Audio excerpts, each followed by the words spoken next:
श्रद्धा के साथ खड़ा होता है, एक बार श्रद्धा पूर्वक ठाकुर के चरणों में स्वयं को समर्पित करता है, परमहंस के चरणों में, फिर उस श्रद्धा से विवलित विचलित नहीं होता जीवन में कभी भी। अंतिम क्षण तक अपने सारे कर्म बिना किसी द्वैत के ठाकुर के चरणों में चढ़ाता रहता है। जो कुछ करता है वो कहता है कि ठाकुर की इच्छा से, जो करता है कहता है ठाकुर की कृपा से, जो करता है कहता है ठाकुर की अनुशंसा से, ठाकुर की प्रेरणा से, मेरा कुछ नहीं। ये उसकी श्रद्धा है, श्रद्धा ही उसकी शक्ति है। शिकागो के मंच पर खड़ा हुआ विवेकानंद, जब बड़े बड़े विद्वानों के बीच में घिरा हुआ विवेकानंद पहली बार खड़े होने से पहले विचलित हो पड़ता है अंदर से कि इन विद्वानों के बीच में मैं अपनी बात कह भी पाऊंगा, क्या कहूंगा, क्या मैं इतने महान संस्कृति, इतनी पुरातन संस्कृति को डिफेंड कर पाऊंगा इस मंच पर। क्षण मात्र को जब यह भय उसके मन पर सवार होता है तो फिर आंख मूंद कर ठाकुर को स्मरण करता है और कहता है अंदर ही अंदर कि ये मैं नहीं हूं, ये तुम्हारी प्रेरणा है जिसके कारण मैं यहां आकर बैठा हूं, अन्यथा मैं क्या हूं।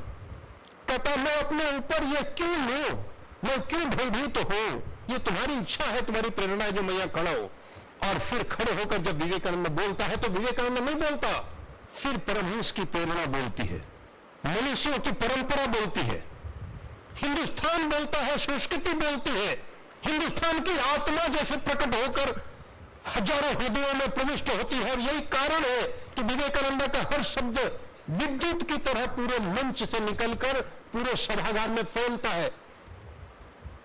व्यक्ति की आवाज जब कंठ से निकलती है तो हृदयों तक तभी पहुंच पाती है जब वह केवल ज्ञान ना हो, जब वो जीवन बन जाए, जब वो संस्कार बन जाए, जब वो आत्मा बन जाए, जब संस्कृति से, विरासत से जुड़ जाए। इसीलिए विवेकानंद के मुंह से निकला हुआ हर शब्द चिंगारी की भांति पूरे हॉल के अंदर, पूरे सभागार के अंदर हर व्यक्ति की आत्मा को स्पर्श कर पाता है।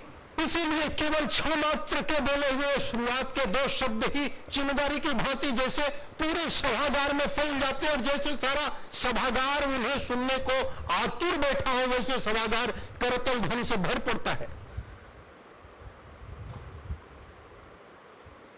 यह केवल वक्तृत्व के कारण नहीं हो सकता। It's not merely speaking skills that work, is something else. और विवेकानंद बाद में कहते हैं कि मैंने क्या बोला मुझे नहीं पता। वो कहते मैंने नहीं बोला, मैं तो बस खड़ा हो गया था और मैंने ठाकुर को स्मरण किया था, उसके अतिरिक्त मैंने कुछ नहीं बोला। सब कुछ करते हुए कर्तापन के भाव से मुक्त होना, मैंने किया के भाव से मुक्त होना, सब कुछ करने के उपरांत अधिष्ठाता के चरणों में लगाकर अर्पित करके किनारे होकर खड़ा हो जाना, निष्प्रिय भाव से खड़ा हो जाना, यह विवेकानंद के जीवन का प्रतिदान था। This is how he lived his life. इस ईश्वर की तरह मुक्ति का भाव लेकर जीने की प्रवृत्ति, किसी बंधन में नहीं, किसी विचार में नहीं बंधना, स्वयं को ईश्वर की तरह शाश्वत मानते हुए, यह मानते हुए कि आज यह शरीर जरूर है लेकिन मैं इस धरती पर सदैव था, सदैव हूं और सदैव रहूंगा। ये 40, 50, 60, 100 साल के लिए नहीं आया, मैं तो इधर ही था, इधर ही हूं और इधर ही रहूंगा। एक प्रेरणा के रूप में हूं मैं, एक विशिष्ट सत्ता के रूप में मैं इधर हूं, मैं अदम्य हूं। यह विचार विवेकानंद है।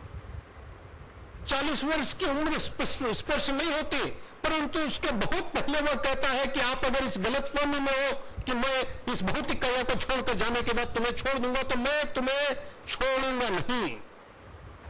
वह कहते हैं प्रवृत्ति के रूप में, एक प्रेरणा के रूप में मैं इधर ही धधकता होऊंगा, जलता रहूंगा तेरे अंदर, मैं तो शांत बैठूंगा, मैं तुझे शांत बैठने दूंगा। ये कहता है विवेकानंद। और वो कहता है कि अगर तुम सोचते हो कि इस भौतिक काया के जाने के बाद मैं चला गया तो ये तुम्हारी गलतफहमी है। जाऊंगा नहीं, मैं इधर होऊंगा तेरे अंदर, मैं शांत बैठूंगा, ना तुझे शांत बैठने दूंगा। क्योंकि मैं एक विशिष्ट उद्देश्य से आया हूं, तू भी एक विशिष्ट उद्देश्य से आया है, और हम और तुम दोनों एक है, हम अंदर से एक ही है।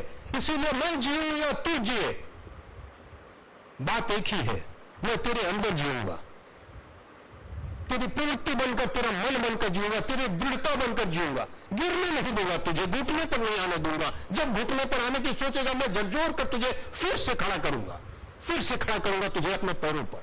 ये हूं मैं। ये कंटेक्स्ट है विवेकानंद, ये विचार है विवेकानंद। विवेकानंद को जीना इस तस्वीर को यहां लटका कर जीना नहीं है, इस विचार को जीना है, इस प्रवृत्ति को जीना है, इस असीमितता को जीना है। अगर इस असीमितता को जी पाए, इस प्रवृत्ति को जी पाए, इस सोच को जी पाए, इसको अपने रगों में उतरने दिया क्षण मात्र भी, तो समझो विवेकानंद जीवित होने लगा, तो समझो विवेकानंद उद्भाषित होने लगा, प्रकट होने लगा। यह प्राकट्य है उस अद्भुत शक्ति का, परंपरा भर है ये इस देश की महान संस्कृति की। हजारों आए, विवेकानंद के पूर्व भी आए, विवेकानंद के गुरु ठाकुर जी, उनके साथ बैठी हुई शारदा माता, उनके साथ के सारे गुरु भाई, उसके पूर्व के संतों की परंपरा, दार्शनिक जिन्होंने इस संस्कृति को रचाया बसाया, वैसे संत, वो एक परंपरा है। और उस परंपरा के ध्वजावाहक सब ने उसी भूमिका का निर्माण किया जो विवेकानंद ने किया।